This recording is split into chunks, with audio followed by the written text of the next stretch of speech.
Chegamos hoje ao último capítulo do livro A Alma da Matéria, da doutora Marlene Nobre, que nos fala qual a contribuição do espiritismo à medicina? Deve-se copiar gente? Fabricar embriões humanos?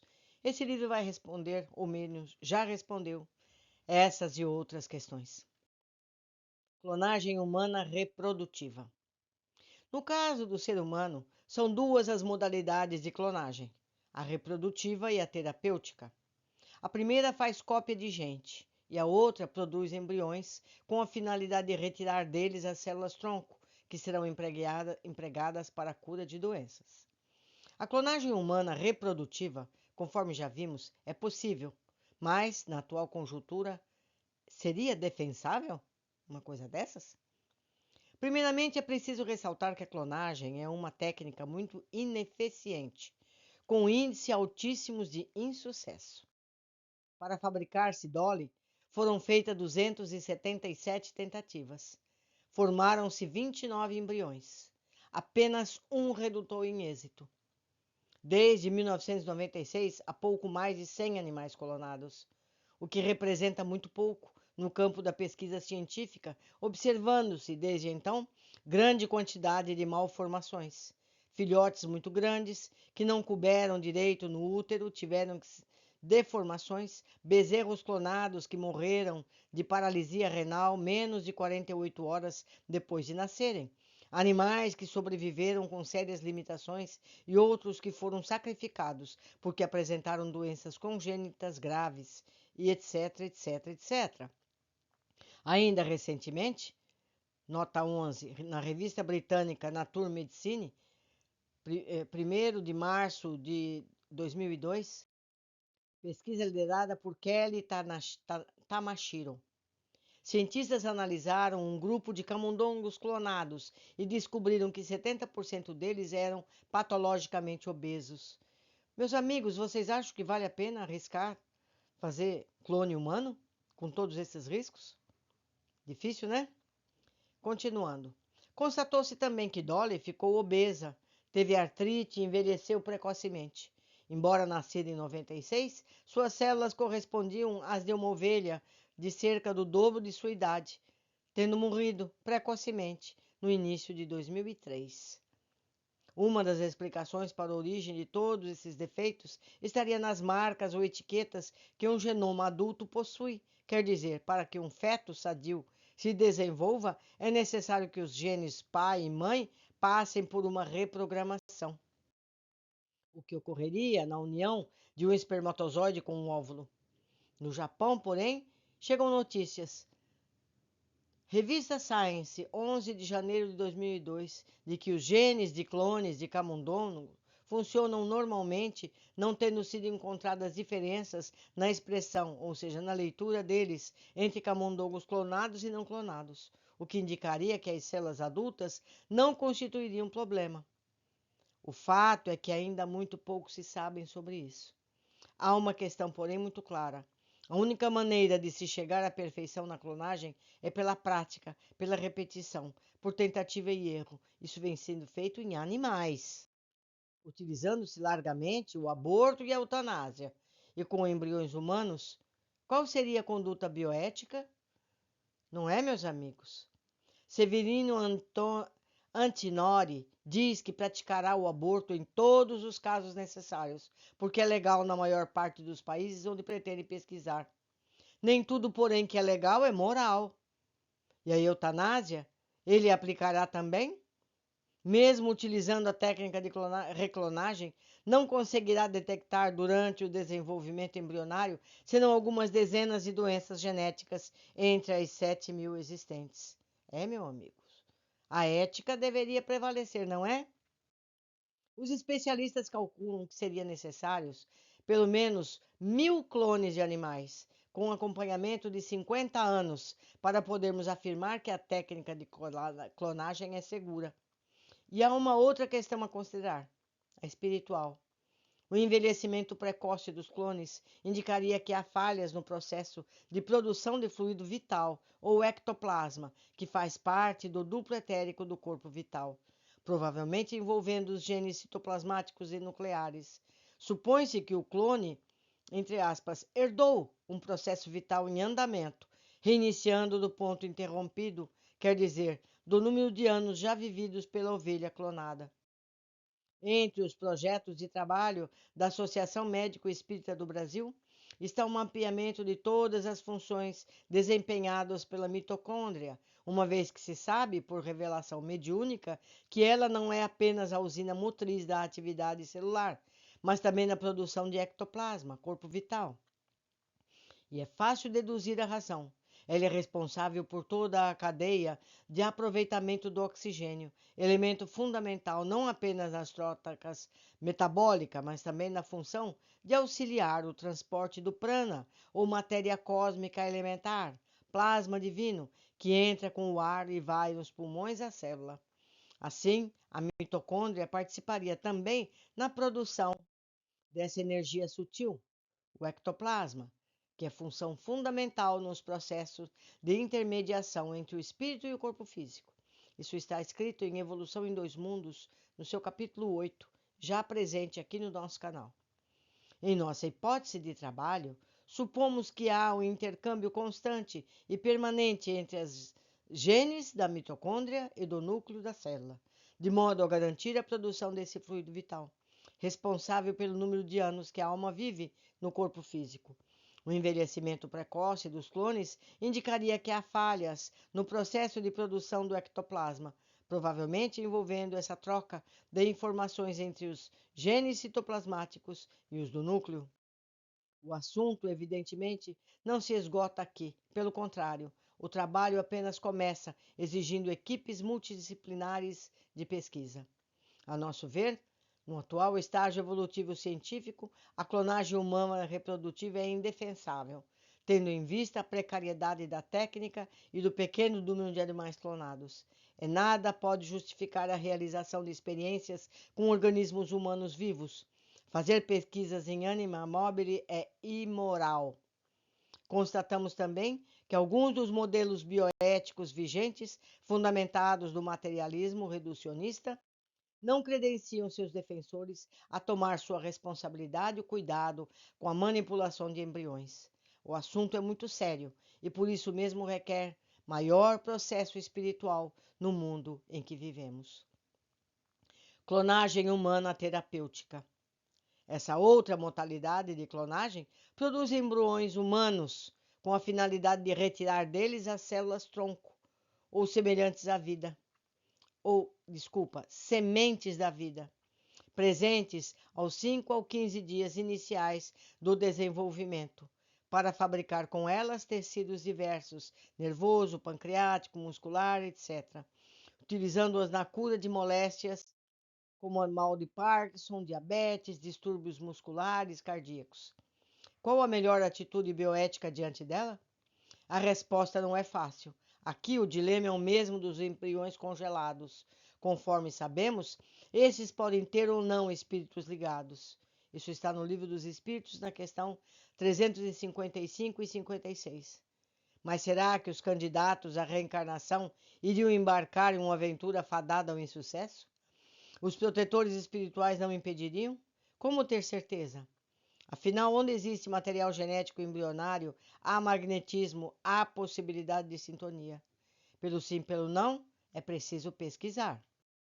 Cremos que as experiências científicas de Harold e Sexton Burr, na Inglaterra, como os Life Fields, campos de vida, os de Hernani Guimarães Andrade, do Brasil, campo biomagnético e de Hubert Sheldrake, Estados Unidos, como os campos morfogenéticos e a ressonância mórfica, poderiam ser aplicadas para saber se os embriões de laboratório têm laços sutis, ou seja, perispirituais, ou não. Isso pode ser lido em Clamor da Vida, no seu capítulo 5. Isso não é impossível, mas na prática ainda não temos tecnologia suficientemente desenvolvida e faltam subsídios no campo aberto às pesquisas. A ênfase, a nosso ver, deve ser dada ao uso terapêutico das células-tronco já existentes no indivíduo. Não é preciso, meus amigos, fazer um embrião. Isso já é possível colher do próprio ser vivo que vai receber essa célula trabalhada. As que ele tem e reserva desde o nascimento. Não se trata, portanto, de clonagem terapêutica, porque nesse procedimento não são fabricadas células-tronco em laboratório. Na prática, isso já vem acontecendo. No Brasil, essa terapia já foi realizada com êxito em humanos. Pesquisadores do Rio de Janeiro denunciaram, no dia 29 de abril de 2002, com sucesso, o uso de células-tronco adultas para tratar doentes cardíacos terminais. Folha de Ciência, no 10 de maio de 2002. Ou seja, repetindo, não é preciso fazer um embrião. Isso pode ser coletado do próprio ser humano que vai receber isso para o seu próprio tratamento. Para eles, dentro de 1 ou 2 anos, isso já se passou, o método pode ser uma alternativa mais barata aos transplantes de coração. O uso das células-tronco conseguiria recuperar o coração de Nelson Rodrigues dos Santos, Águia, um dos pacientes terminais que já havia recebido 7 pontes de safena. De José Carlos Rosa, 54 anos, o resultado foi muito além do esperado, afirmou o biólogo Radovan Borogeniv, da Universidade Federal do Rio de Janeiro, um dos coordenadores da pesquisa. Eram pacientes que teoricamente tinham 6 meses de vida, que mal podiam tomar banho. Hoje em dia, um deles caminha 4 quilômetros num dia e faz natação no outro, com células dele mesmo. O anúncio desse grande feito da pesquisa brasileira marcou o final da primeira fase do projeto, que começou em dezembro de 2001, quando os primeiros pacientes receberam as células-tronco, e no início de outra, uma vez que 6 novos pacientes receberam a implantação. Tanto o biólogo Radovan quanto o médico Hans Doman, no Hospital Procardíaco, coordenadores da pesquisa, utilizaram célula-tronco da medula óssea dos próprios pacientes, garantindo assim a ausência de qualquer tipo de rejeição. Retiradas do osso, devidamente tratadas em laboratório, elas foram reinseridas no coração, sob a fórmula de células musculares cardíacas. O processo durou 48 horas, sem necessidade de internar o paciente numa UTI. Hans Dorman chamou a atenção para um aspecto importante. Cada paciente é um paciente. O resultado depende do estado do coração e também da medula dessa pessoa. Um deles, por exemplo, teve melhora menos acentuada do que os outros. E o quarto, embora também tenha melhorado depois do transplante celular, acabou morrendo de infarto meses depois. Mas os pesquisadores estão animados, juntando-se os nossos dados com de outras pesquisas dessa área no mundo. Podemos esperar que a técnica se torne rotineira em 2 anos, disse Dolman. Não há restrição bioética para essa prática, uma vez que as células já existem, bastando ao especialista retirá-las, trabalhá-las em laboratório e depois inoculá-las de volta ao paciente, a fim de que se formem os tecidos necessários à cura do órgão enfermo. E isso sem provocar rejeição no organismo em tratamento, pelo simples fato de serem utilizadas células de suas próprias reservas. Cremos que, nesse primeiro momento, as pesquisas deveriam seguir essa via, a do aproveitamento de células-tronco adultas. Reconhecemos, todavia, que a ciência tem seu percurso próprio, cabendo-nos respeitá-la, consoante as próprias lições de Allan Kardec. O fato, porém, de respeitarmos esses avanços não significa aceitação tácita da liberdade ética indiscriminada para o cientista. O pesquisador despreocupado das questões espirituais prosseguirá, normalmente, com a clonagem humana terapêutica. Para os especialistas espíritas, porém, as indagações bioéticas continuam em aberto, aguardando maiores progressos tecnológicos na área da pesquisa espiritual e, sobretudo, maiores avanços humanos no campo do amor e da misericórdia. Manipulações genéticas. Preferimos utilizar a expressão manipulação genética no lugar de engenharia genética, porque reconhecemos, como a doutora Claudine Guérin-Marchand, que ela condensa a nobreza e a criatividade do trabalho manual, a magia da prestidigitação, a sombra inquietante de manobras ambíguas. Isso está no livro Manipulações Genéticas, Introdução. De fato, ela invoca tanto o lado bom da habilidade e destreza do homem, aplicadas para o bem, quanto ao seu mais obscuro e sombrio agir. Com o nascimento da biologia molecular, foi possível descobrir do que os genes são feitos, Chegou-se assim ao ácido desoxirribonucleico, DNA, em 1953, a estrutura helicoidal dessa molécula, constatando-se depois que ela pode ser fisicamente manipulada, do mesmo modo como podemos alterar os mecanismos de um relógio. Segmentos de DNA podem ser transferidos de um ser vivo para outro, modificando-se a herança do organismo receptor. Essa tecnologia ficou conhecida como engenharia genética ou manipulação genética. Foi no início da década de 70 que os biólogos descobriram um segmento de DNA de diferentes organismos podiam ser unidos e mesclados de maneira a produzir DNA recambiante, graças ao uso de enzimas. Em 1973, aconteceu um caso feliz. Bactérias Escherichia coli, quando cresciam em cultura, foram borrifadas com DNA, verificando-se então o inesperado. Algumas das bactérias incorporaram o DNA, acrescentando-o ao seu próprio genoma. Em alguns casos, o DNA recém-integrado era um gene plenamente funcionante. Os organismos geneticamente modificados por essa tecnologia são chamados de organismos transformados, depois transgênicos. O gene transferido é o transgene e o ato transgênese. Essa definição da doutora Guérin, engenharia genética, é a transferência, por meio de um vetor, de um gene de um organismo a outro, com a possibilidade de replicação e expressão. Manipulações genéticas, no seu capítulo 2. Para essa operação se concretize, é preciso isolar o gene, combiná-lo a um vetor e em seguida transferir essa construção, o que se assemelha a uma cirurgia delicada, cujos instrumentos são as enzimas. Essa foi uma das extraordinárias revoluções da biotecnologia do século XX, que abriu enorme campo às pesquisas e às aplicações práticas em diversas áreas, sobretudo na medicina, mas que ocasionou igualmente uma enorme crise ética à ciência. Leite que é medicamento. Um dos primeiros animais transgênicos a ter importância comercial foi uma ovelha chamada Tracy, transformada por manipulação genética no Instituto Roslin, na Escócia, pelo mesmo cientista Ian Wilmut, que criou a Dolly. Ela carrega um gene humano que produz a enzima alfa-antitripsina, AAT, usada para tratar doenças como enfisema e fibrose cística. A fonte natural dessa enzima é o plasma de sangue humano, mas o tratamento torna-se caro, além do risco de infecção que a pessoa corre quando utiliza um derivado de sangue.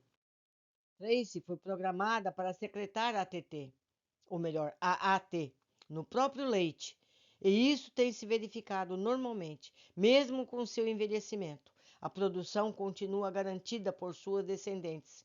Isso é possível porque um dos pronúcleos do zigoto que originou a Tracy foi alterado, de modo que ela é aplicada à manipulação genética germinativa, que modifica toda a sua descendência. É preciso lembrar que, na prática, um embrião unicelular ou zigoto não tem um único núcleo, mas dois pronúcleos derivados do óvulo e do espermatozoide que nele penetrou. Os especialistas em manipulação genética injetaram DNA em um e em outro dos pronúcleos. Se o DNA é imediatamente incorporado a um ou outro dos cromossomos dentro daquele pronúcleo, a partir de então, são cópias dele, serão passadas para todas as células do corpo, uma vez que todas elas derivam do zigoto original. Se tudo ocorrer bem, à medida que o novo animal se desenvolve, o gene introduzido em um dos seus pronúcleos estará incorporado no interior do óvulo ou do espermatozoide que ele produzir, passando às gerações subsequentes. Essa é a chamada linhagem germinativa transgênica. A mudança nesse caso é permanente e hereditária. Ian defende a criação em grande escala de animais transgênicos, visando a produção de substâncias de valor farmacêutico, diz ele. São conhecidas pelos menos 120 proteínas que são úteis à terapia humana. Às vezes é possível sintetizar essas moléculas em laboratório, mas com frequência não é. E com frequência é muito mais simples e mais barato produzir agentes biológicos complexos em células vivas. Isso está em Dolly, a segunda criação, capítulo 2. Ele crê que a insulina poderia ser fabricada dessa maneira, veria através do leite, como no caso de Tracy, mesmo livro. Segunda Criação, capítulo 13. Do mesmo modo, poderiam ser obtidas outras proteínas, como fatores 3 e 9, utilizados nos casos da homofilia do tipo A e B. Mas nem tudo é simples como parece. As biofábricas animais, utilizados em fábricas de proteínas, são viáveis e representam um recurso muito promissor para a medicina do futuro, que no presente, porém, esbarra com dificuldades técnicas ainda não resolvidas. No caso do emprego do leite da Tracy, por exemplo, foi preciso suspender os testes em humanos, embora os resultados em geral tenham sido bons. Alguns pacientes testados apresentaram pior em seu estado, com aumento da dificuldade respiratória. Não se sabe a razão disso. O fato é que a pesquisa levada a cabo pelo Food and Drug Administration, a agência que regulamenta drogas e alimentos dos Estados Unidos, não entrou na fase 3, com grande número de voluntários, a última antes do medicamento ir ao mercado. As investigações prosseguem, mas a utilização do produto em larga escala já foi adiada para 2007. Esse livro foi escrito há tanto tempo, eu não sei os dias de hoje, em 2023, em que pé esse está. Podemos pesquisar. Para o pai de Dolly, a engenharia genética poderia ser aplicada em seres humanos com dois contextos bastante diferentes. No primeiro, tecidos danificados poderiam ser removidos, manipulados e depois postos de volta. Para isso, cada pessoa deveria ter seu próprio estoque de células fetais em cultura que poderiam, quando necessário, ser cultivadas e diferenciadas in vitro para substituir ou complementar tecidos danificados, seja de que tipo for. Nós vimos que pesquisadores brasileiros já fizeram isso com êxito, não com células fetais estocadas, mas utilizando células tronco adultas. A segunda possibilidade impõe questões éticas. A soma, subtração ou adulteração de genes na linhagem germinativa, de maneira que as gerações futuras sejam afetadas. Do ponto de vista bioético, como ele próprio reconhece, mudar a natureza das futuras pessoas é extremamente duvidoso. Esse é um dos dilemas da terapia gênica ou genética. Do ponto de vista teórico, essa terapia abrange todas as tentativas de tratamento de doenças hereditárias, infecciosas ou adquiridas, em que um gene é responsável ou não pela patologia é utilizado como agente terapêutico. Ela engloba a terapia genética somática, ou transferência de gênulas às células somáticas, que ocasiona apenas modificações no indivíduo, sem transmiti-las à descendência. É a terapia gênica germinativa, que modifica a totalidade das células e se transmite aos descendentes. Essa última é amplamente praticada em animais de laboratório, mas na Europa é proibida em humanos, por razões técnicas e éticas, uma vez que ensejam claramente a possibilidade de desvio da aplicação eugênicas. Nos Estados Unidos é proibida, apenas não há apoio para projetos. Lendo outra vez, nos Estados Unidos não é proibido, apenas não há apoio para projetos desse tipo. Até o presente momento, a terapia genética somática tem sido aplicada com resultados ainda precários e pouco animadores. Conclusão, meus amigos: no atual estágio evolutivo espiritual, a clonagem humana reprodutiva é indefensável, não deve ser feita. Nada pode justificar a realização de experiência com organismos humanos vivos. Fazer pesquisas em anima mobile é imoral. A clonagem ou terapêutica, bem como a manipulação dos embriões congelados, também não pode ser aceita no momento. É preciso aguardarmos mais amplos desenvolvimentos tecnológicos na área de pesquisa energética e, principalmente, maior respeito à alma e, consequentemente, ao embrião. Do mesmo modo, é indefensável a manipulação genética que modifica as futuras gerações, principalmente as que manipulam embriões com finalidade eugênica, ou seja, de formar uma raça, visando obter a raça perfeita. Com tais escolhas genéticas, os cientistas permanecerão circunscritos no campo físico, sujeitos às mesmas decepções que Hitler diante de Jesse Owens, o exponente negro do atletismo norte-americano, vencedor das Olimpíadas em 1936, que bateu todos os arianos puros, não é? Vocês lembram disso? Pesquisem. Isso ocorre porque não se pode desconsiderar o espírito imortal, único responsável pelas qualidades físicas, morais e intelectuais da individualidade. Quem forma o corpo físico, tenha a cor ou raça que for, é o seu perispírito, que vem da alma, não é a matéria física que conta. Continuando. Quando tocamos no assunto, manipulações genéticas, sempre será importante refletir sobre as palavras de Francisco Cândido Xavier, no livro Janela para a Vida, em seu capítulo 1. O materialismo inteligente, quando cruel, sem qualquer Deus e da imortalidade da alma, é um perigo que ameaça a manipulação dos recursos genéticos sem responsabilidade. Devemos confiar nos homens de bom senso, de espírito humanitário, que, através de legislações dignas, podem e devem coibir quaisquer abusos suscetíveis de aparecer no campo das pesquisas de caráter delituoso e deprimente. Confiemos no amparo e na inspiração nos mensageiros do Cristo em auxílio à coletividade humana. Concluímos aqui o nosso trabalho. Fazemos nossas palavras do valoroso missionário de Uberaba, Chico Xavier, na esperança de que cientistas escolham o melhor caminho. Concluímos mais um livro da Marlene Nobre, espero que tenham gostado. Se preciso, leiam e releiam para entenderem perfeitamente toda essa mecânica. Ficamos por aqui, um grande abraço, aguardo a todos no nosso próximo livro.